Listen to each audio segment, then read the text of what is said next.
Et il est important que le racheté puisse être ferme dans ses voies pour ne pas tomber, pour ne pas chuter, pour ne pas être un contre-témoignage. Je ne mettrai rien de mauvais devant mes yeux. Tu peux voir les choses, mais tu peux triompher des choses que tu vois. C'est pourquoi tu dois être rempli du Saint-Esprit. Il y a une preuve dans la parole, c'est Jésus. Jésus était capable de manger avec les pécheurs, mais il mangeait avec eux dans l'esprit. Il ne mangeait pas avec eux dans la chair. Tu es capable de vivre dans le monde dans l'esprit.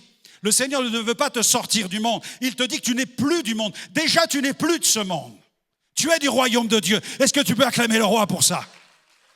Tu es déjà du royaume de Dieu. Jésus nous dit seulement, je vous laisse dans le monde, mais tu n'es plus de ce monde. Donc tu n'es plus de ce monde, Jésus te laisse dans le monde, mais il te laisse dans le monde pourquoi? Pour apporter le message du royaume de Dieu. Amen. Et quand tu es à table, quand tu fréquentes des personnes, quand tu vas dans tel ou tel endroit, tu dois y aller pour y exporter le royaume de Dieu. Tu dois y aller pour apporter le royaume de Dieu. Ceux qui sont là doivent boire au travers de toi. Qu'est-ce que le royaume de Dieu? Parce que l'Église doit être expansionniste. L'Église doit produire un impact. Mais l'Église qui n'a pas la puissance se fera aspirer, dévorer par le monde. C'est pourquoi certaines églises sont devenues de véritables ghettos. C'est pourquoi des églises deviennent véritablement des clubs, où les gens vivent les uns repliés sur les autres. Et ils diabolisent le monde entier. Et ils disent aux chrétiens de ne plus fréquenter personne et de rester tranquillement chez eux. Mais l'Écriture nous montre que Jésus et ses disciples étaient en contact avec la société. Et même il leur a dit, vous êtes le sel de la terre, vous êtes la lumière du monde. Alléluia. Et une ville, quand elle est située sur une montagne, eh bien de la vallée, on peut l'apercevoir parce qu'elle est éclairée. Et elle éclaire toute la vallée, gloire à Dieu. Est-ce que l'Église aujourd'hui, est-ce que l'Église de Jésus est suffisamment forte pour remplir son mandat et apporter le royaume de Dieu dans la société? Elle a besoin d'un réveil, moi je vous le dis. L'Église a besoin d'un réveil spirituel. Elle a besoin d'être enflammée, elle a besoin d'être remplie de la puissance de Dieu, animée de la puissance du Saint-Esprit. Alléluia. Ce que l'homme regarde façonne son imagination puis ses désirs. Dans la même perspective de ce que nous avons lu dans le psaume 101, regardez, dans Job 31, verset 1, une parole de Job qui dit « J'avais fait un pacte avec mes yeux ». Mes amis, quand on commence à faire un pacte avec ses yeux, c'est qu'on a eu des problèmes avec ses yeux. Oui ou non? S'il en est arrivé à dire « J'avais fait un pacte », c'est qu'il savait que par ses yeux, eh bien, il y avait là une occasion de chute pour lui. J'avais fait un pacte avec mes yeux. Je n'aurais pas arrêté mes regards sur une vierge. Ici, son regard est maîtrisé par un pacte qu'il a fait dans son cœur avec son corps. Tu dois faire un pacte avec ton corps. Tu dois faire un pacte avec tes yeux. Tu dois faire un pacte avec tes oreilles. Ceux qui envisagent la vie chrétienne comme un monde tranquille, comme un long fleuve tranquille, eh bien, se trompent et rapidement, ils se font récupérer par l'ennemi parce qu'ils n'ont pas réalisé que la vie spirituelle est un véritable combat spirituel et on ne peut pas vivre une vie chrétienne comme il se doit, selon les standards du royaume de Dieu, sans la puissance de Dieu. Personne ne peut faire l'œuvre de Dieu sans la puissance de Dieu. Nous avons besoin du Saint-Esprit. Ce principe rejoint clairement l'enseignement de Jésus. Regardez dans Matthieu 5, 28, Jésus dit « Moi, je vous dis que quiconque regarde une femme pour la convoiter, a déjà commis un adultère avec elle dans son cœur. » Ouais, ça passe par les yeux. Ça passe par les yeux. Jésus parle de ce regard qui est animé d'une mauvaise intention. Ce qui signifie qu'un regard n'est pas neutre. Que tu vois une demoiselle passer qui est belle, c'est une réalité, c'est un constat. Le premier regard est bon. C'est le deuxième regard qui n'est pas bon. Comment tu la regardes ensuite? Avec du désir, là tu tombes dans le péché. Parce que l'ennemi va se servir de ce sens qui s'appelle la vue pour atteindre ta vie intérieure. C'est pourquoi la maîtrise de ses yeux constitue une discipline spirituelle essentielle aujourd'hui sur la planète, sur planète Instagram. S'il y a quelqu'un dans la salle, sur planète TikTok et veux-tu en voilà, sur tous ces endroits-là. Et j'invite les chrétiens, j'invite les rachetés à ne pas tomber dans le piège de l'exhibition. Ne tombez pas dans ce piège, jeunes chrétiens, jeunes chrétiennes, à vous exhiber sur les réseaux sociaux pour montrer la plastique de votre corps. En vantant peut-être votre liberté chrétienne, cette liberté chérie. Tu risques de la perdre. Ne tombe pas dans ce piège. Tu dois faire la différence. Tu dois faire la différence sur les réseaux sociaux. Les rachetés et accent aigu, doivent véritablement faire la différence. Et les rachetés avec des tablettes de chocolat doivent aussi faire la différence sur les réseaux sociaux.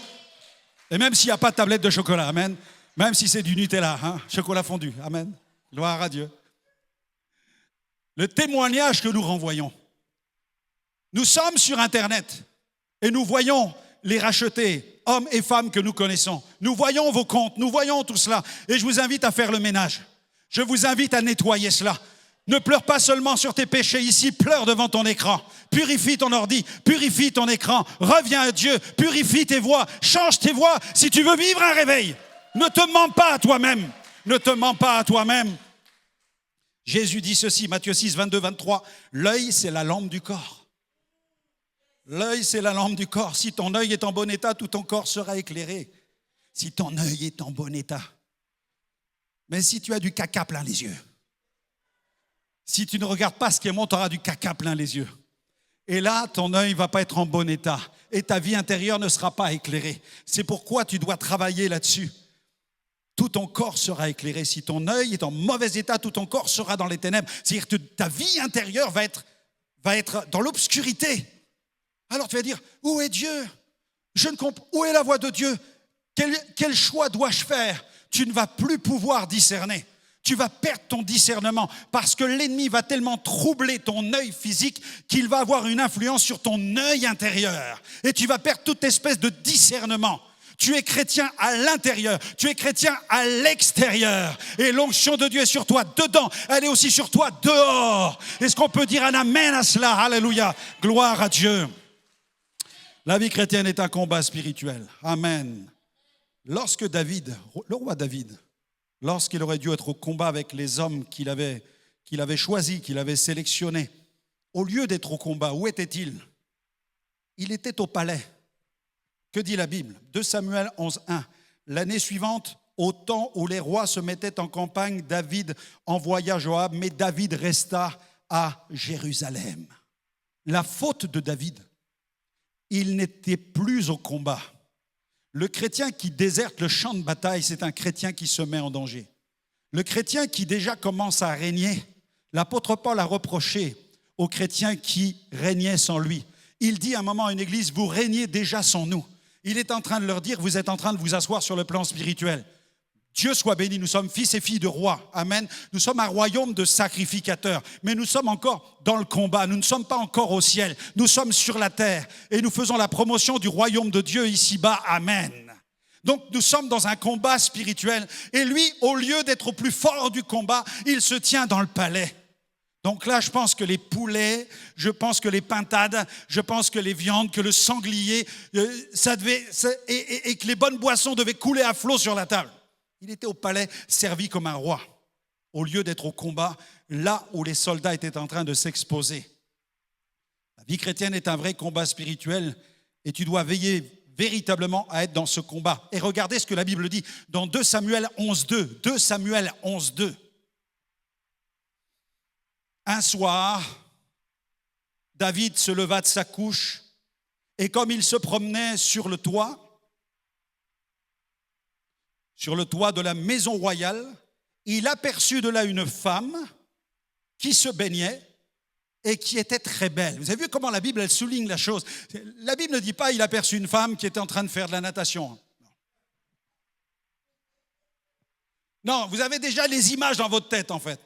Elle est dans la piscine, elle était belle, elle était en train de se baigner. Donc vous avez déjà tout le scénario. Et David, en fait, il était comme ça avec la langue qui était en train de pendre. Là, il était amorcé parce qu'il voyait. Ce qu'il voyait a eu un impact à l'intérieur dans son âme. Et les conséquences vont être désastreuses parce qu'il va commettre adultère avec elle. Et si vous pouvez lire la biographie de David, vous allez voir quelles ont été les conséquences. Mais tout commence par un regard. Je dirais même, tout commence avant le regard. Le regard aurait été bon si cet homme avait été un homme au combat. Mais parce qu'il n'était plus au combat, il était hors service dans un palais où il ne servait à rien. Et les autres étaient exposés dans le combat contre les ennemis d'Israël. Et celui qui aurait dû montrer l'exemple, être au combat avec l'armée d'Israël, était tranquillement assis dans son palais. Il était là à batifoler sur la terrasse du palais, à regarder une belle femme en train de nager dans une piscine, dans un bassin un peu plus bas. Et l'ennemi s'est servi de cela. C'est entré dans ses yeux. Et il s'est dit, cette fille, il me la faut. Elle est pour moi. Et il a tout fait pour que son mari reste au combat et même qu'il meure. Il est devenu criminel. Vous avez vu la décadence sur le plan spirituel. Et si vous voyez la biographie de David et que vous vous intéressez à cela, déjà dans le texte original, il a perçu le terme raha, raha. On le retrouve chez le voyant, celui qui voit. Eh bien, c'est voir, c'est regarder, c'est observer attentivement. Il n'a pas simplement vu une femme qui prenait un bain, non. Il s'est arrêté pour la regarder. Il s'est arrêté pour l'observer. Et c'est là où Satan te frappe. À cet endroit-là. À ce moment-là, il fait naître en toi. Il suggère en toi des idées. Qu'est-ce que tu en fais ensuite? C'est toi qui les interprètes. Et c'est toi qui te pièges toi-même. Mais l'Écriture dit, celui qui se garde lui-même, le malin ne le touche pas. Comment le malin te touche-t-il? Par ce que tu entends, par ceux avec lesquels tu vis, par ce que tu vois. Il passe par tous ces moyens pour atteindre, semer en toi, dans ta vie intérieure, une semence qui va corrompre ta vie spirituelle. Et là, l'ennemi, il va te tenir parce qu'avec la tentation vient ensuite la consommation du péché. Et là, David a consommé. Et les conséquences furent désastreuses dans sa vie. La rupture de sa communion avec Dieu à tel point que vous avez tout un psaume de repentance, le psaume 51 qui parle de la repentance de David. Nous voyons son âme qui est déchirée. Le jugement prophétique annoncé par Nathan, parce qu'à la suite de ce qu'il a fait avec cette femme Bathsheba et ce qu'il a fomenté contre son mari et les conséquences qui ont frappé cet homme qui était innocent, qui était un serviteur fidèle du peuple d'Israël. Le prophète Nathan est allé le voir. Voilà les conséquences d'un adultère qui engendre ensuite un acte criminel et qui produit ensuite le jugement de Dieu. Le jugement arrive ensuite, c'est une réaction en chaîne. Réaction en chaîne. La mort de l'enfant issu de l'adultère. Une spirale de désordre familial dans la généalogie même de David. Avec Tamar qui est violée par Amnon. Amnon est ensuite tué par Absalom. Absalom se révolte même contre son père. Et puis la honte publique, l'humiliation. Et j'en passe, parce qu'il y a tellement de choses qui se succèdent. Dans la chute de David, les conséquences sont désastreuses. Mais dans tout ça, dans tout cela, j'aimerais ouvrir une fenêtre ce matin et rappeler que mon Dieu est le Dieu de la grâce. Parce que Dieu a fait grâce ensuite avec la naissance de Salomon. Gloire à Dieu. Dieu a permis que Salomon vienne et que Salomon puisse maintenant marquer la rupture et le témoignage de la restauration. C'est pourquoi je crois dans mon ministère à la restauration. C'est pourquoi je prêche la restauration. C'est pourquoi je crois que lorsqu'un homme de Dieu, une femme de Dieu, un serviteur, une servante, quels que soient les péchés qu'il a pu commettre, je crois que Dieu est le Dieu qui est capable aussi de pardonner, il est capable de purifier, il est capable de restaurer et de rétablir la personne dans le service qu'elle avait auparavant. Est-ce qu'on croit à cela? Ça s'appelle la puissance du pardon de Christ. Pierre n'a-t-il pas renié Jésus? Accepteriez-vous qu'un pasteur qui renie Jésus se repente et un jour reprenne place sur la scène pour vous adresser le conseil de Dieu? Pierre a renié le maître. Pierre a renié le maître par 3 fois. Mais Jésus avait déjà prophétisé sa restauration. Parce que Jésus voyait de loin la repentance qui gagnerait le cœur de Pierre et Jésus savait qu'il lui pardonnerait et qu'il le relèverait. C'est pourquoi le premier à prêcher le jour de la Pentecôte s'appelle Pierre, l'apôtre, alléluia. Et c'est lui qui le prêche et c'est lui qui va ouvrir sa bouche. Et c'est à ce moment que l'Esprit va descendre et marquer le témoignage prophétique d'une ère nouvelle, celle de l'effusion du Saint-Esprit. À Dieu soit la gloire, acclame ton roi. Alléluia. Dieu soit béni. Dieu soit béni. Gloire à Dieu.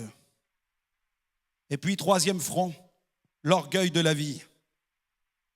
L'orgueil de la vie, c'est quelque chose qui opère à un niveau plus profond de l'être. Mais il est encore alimenté par ce que nous ressentons, ce que nous voyons, ce que nous percevons. Et il trouve sa source dans une forme d'humanisme qui va placer l'homme au centre, qui va valoriser en fait son autonomie, son indépendance à l'égard de Dieu. L'orgueil de la vie. Et cet orgueil de la vie, nous le voyons déjà dans la Genèse. Satan va s'en servir. Le récit de la Genèse est emblématique, puisque Satan va se servir de cet orgueil en disant ceci, dans Genèse 3,5, avec le premier couple. Il est écrit, mais Dieu sait que le jour où vous mangerez de ce fruit, vos yeux s'ouvriront et vous saurez comme des dieux, connaissant le bien et le mal. Vous voyez comment l'ennemi est subtil. L'ennemi est subtil, il est encore en train de parler de ce que le premier couple regarde. Vous savez que vos yeux vont s'ouvrir et vous allez voir comme Dieu est capable de voir. Et nous voyons une autre scène qui est correspondante à celle de la Genèse qui se trouve dans Matthieu 4. Matthieu 4. Vous avez Genèse 3, où là c'est le dessein satanique qui opère, où vous avez le Satan qui entre dans le jardin d'Éden et qui lui va semer une semence de séduction. Et quel sera l'outil que Satan va employer? Il va remettre en question la sincérité du cœur de Dieu. Puisqu'il dit, mais Dieu sait que le jour où il remet en question dans le cœur d'Ève, il remet en question dans son cœur le fait que Dieu soit sincère à son égard. Et c'est par ce moyen-là, parce qu'elle entend et qu'elle voit le fruit, elle voit, elle entend, et l'ennemi se sert de ses sens naturels pour la piéger. Genèse chapitre 3. J'arrive bientôt à la fin de mon message et nous allons prier. Et dans Matthieu chapitre 4, vous avez comme un effet miroir. Matthieu 4, je l'appelle souvent la vengeance de Dieu. Parce que c'est encore le désert cette fois-ci. Il ne s'agit plus d'un jardin des délices. Il ne s'agit plus d'un somptueux jardin où l'arbre de vie était source de bénédiction et Adam et Ève étaient pourvus de manière extraordinaire, mais il s'agit du désert de la tentation. Non pas un jardin, mais un désert, mais cette fois-ci, ce n'est pas Satan qui entre, mais c'est Jésus qui est emmené par le Saint-Esprit. La Bible dit, Jésus, conduit par le Saint-Esprit, se rendit au désert. Et Jésus se trouve dans le désert. Et là, il ne mange pas. Il ne s'agit pas d'une végétation luxuriante avec des arbres, avec des fruits. Non, c'est le jeûne et la prière. Donc Jésus se trouve dans le désert, non pas un jardin des délices, mais un désert. Il ne mange pas puisqu'il jeûne. Il se tient devant le Père. Et cette fois-ci, Satan vient parce que le Père a orchestré ce combat que je pourrais qualifier de combat des titans. Puisque Jésus est le divin Fils et Satan est l'ange déchu, qui porte en lui une amertume millénaire, puisqu'Ésaïe 14 nous parle de la chute de Satan et des mobiles qui l'ont poussé dans sa révolte, dans la mutinerie qui eut lieu dans le ciel, c'est devenir semblable au Très-Haut, être comme Dieu. Pourquoi Satan fut-il gagné à cette époque-là, dans ces moments précis? Pourquoi fut-il gagné par ce désir d'être comme Dieu? À mon sens, c'est mon interprétation personnelle, il était animé d'une jalousie terrible contre Jésus le Fils. Puisque Jésus est le Fils de Dieu, il est semblable au Dieu Très-Haut puisqu'il est parfaitement Dieu, il est Dieu béni éternellement. Et Satan, qui était à la direction de la louange, de la chorale céleste, j'essaie d'être un peu simple dans mon exposé, Satan a vu cette position glorieuse de Christ et il a envié, il a voulu devenir comme Dieu. Il jalousait Jésus. C'est pourquoi à un moment dans l'Écriture, Jésus va dire « Je voyais Satan tomber comme un éclair ». Parce qu'il fut précipité du ciel. À cause de son orgueil, il voulait s'élever à être comme Dieu, c'est-à-dire à être comme Jésus. Il jalousait Jésus pour sa position. Et il fut précipité, frappé par le jugement de Dieu. Et nous le retrouvons cette fois-ci dans le désert de la tentation, où l'ange déchu vient affronter le divin Fils. Et Jésus, lui, n'a pas mangé. Et Satan vient sur ce terrain en le tentant. Il veut provoquer chez lui cette autonomie de Dieu. Où il va lui dire, mais transforme ces pierres en pain si tu es le Fils de Dieu. Et Jésus va répondre en disant, l'homme, puisqu'il est aussi fils de l'homme ne vivra pas de pain seulement, mais de toute parole qui sort de la bouche de Dieu. Que signifie cette parole de Jésus? Pourquoi dit-il cela à Satan? Il est en train de lui dire, écoute-moi bien Satan, Dieu ne m'a pas demandé de changer ces pierres en pain. Donc je ne bougerai pas. Et Jésus va à chaque fois, face aux 3 tentations, répondre en disant, il est écrit. Jésus n'a jamais été gagné par l'orgueil de la vie. Et la Bible dit même que Satan lui montra tous les royaumes du monde. Quand j'ai lu ce passage depuis de nombreuses années, que je lis ce passage des Écritures, j'ai toujours été interloqué sur ce passage précis en me disant, mais comment Jésus, le Fils de Dieu qui est saint et qui est sans péché, put-il être voué au pouvoir satanique à tel point qu'il voyait les royaumes du monde alors qu'il est le Fils de Dieu? Comment est-ce possible, Seigneur? Comment Satan a-t-il pu même dépeindre? Puisqu'il n'est pas question d'un transport physique de Jésus. Jésus n'a pas été transporté physiquement pour voir les royaumes du monde. Non. Mais Satan a déployé devant lui la vision des royaumes du monde. Jésus a vu avec ses yeux les royaumes du monde. Comment a-t-il pu les voir en un instant? Tout simplement parce que le désert de la tentation ne fut pas dans l'agenda de Satan, c'était dans l'agenda de Dieu. L'attaque d'Ève et Adam en Genèse 3, c'est l'agenda satanique. Il entre insidieusement dans le jardin. Matthieu chapitre 4, c'est le Père par l'Esprit qui envoie Jésus dans le désert et qui va permettre à Satan d'exercer un pouvoir dans des limites que Dieu a fixées lui-même. C'est pourquoi Satan parvient à dépeindre les royaumes du monde. Jésus s'est trouvé comme face à un écran et devant cet écran, il a vu en face de lui la vision des royaumes du monde, mais ces royaumes n'ont pas pu pénétrer en lui parce qu'il est le roi des rois et le Seigneur des seigneurs. Tu peux acclamer Jésus, il ne pouvait pas céder à cette tentation. Et à chaque fois, il a dit, tu adoreras le Seigneur, l'Éternel, le Dieu Tout-Puissant, parce qu'il n'y a qu'un seul Dieu, le Dieu Tout-Puissant. Satan a exercé donc son pouvoir de séduction dans les limites fixées par Dieu. Comprends bien que si tu es dans la bonne main de Dieu, tu fais face à 2 agendas, je dirais même 3. L'agenda satanique opère contre toi. Nous sommes dans un combat spirituel, c'est pourquoi Paul dit « combat le bon combat de la foi ». Tu dois comprendre ceci, l'ennemi, ses vertus s'acharnent pour t'atteindre. Et il va se servir de tes sens, il va se servir de tout ce qu'il y a autour de toi, de l'orgueil de la vie, de la convoitise de la chair et de la convoitise des yeux. Il va se servir de toutes ces choses pour t'atteindre. OK?